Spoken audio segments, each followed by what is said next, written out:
माघ मास के कृष्ण पक्ष की एकादशी को षटतिला एकादशी के नाम से जाना जाता है।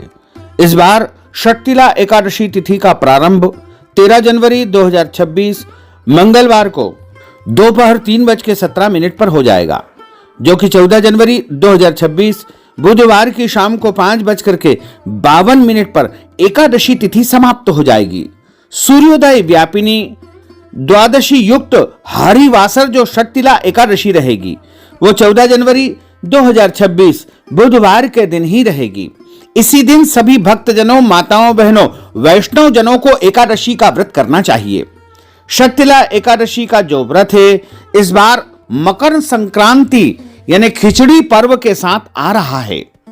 क्योंकि सूर्योदय व्यापिनी जो एकादशी रहेगी वो 14 जनवरी को ही है और इस दिन सूर्य का धनु राशि से मकर राशि में भी प्रवेश होगा, क्योंकि अगले दिन पुण्यकाल और पर्वकाल रहेगा। इसलिए मकर संक्रांति का जो महापर्व है वो 15 जनवरी 2026 गुरुवार के दिन ही मनाया जाएगा, क्योंकि सूर्योदय के समय संक्रांति का पुण्यकाल पर्वकाल माना जाता है। इसीलिए आपको मकर संक्रांति यानी खिचड़ी का जो महापर्व है वो 15 जनवरी 2026 गुरुवार के दिन मनाना चाहिए।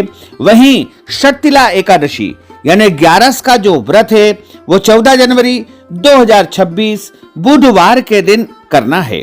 और एकादशी व्रत का जो पारणा है, पारणा का अर्थ होता है व्रत खोलने का दिन या व्रत खोलने का समय, जो कि 15 जनवरी 2026 गुरुवार की सुबह 7:15 से लेकर के 9:15 तक एकादशी व्रत का पारणा कर लेना चाहिए, यानी व्रत को खोल लेना चाहिए।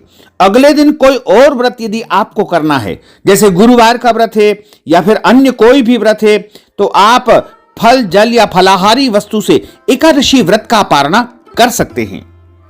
एकादशी के दिन चावल आदि जो वस्तुएं हैं वो वर्जित मानी जाती है।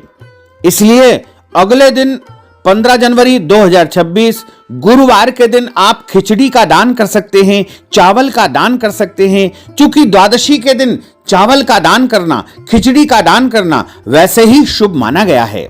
और इस बार 15 जनवरी 2026 गुरुवार के दिन ही मकर संक्रांति का पुण्यकाल, पर्वकाल आदि माना जाएगा। एकादशी के दिन भगवान का पूजन अर्चन करने के बाद एकादशी व्रत का संकल्प सर्वप्रथम धारण करना चाहिए।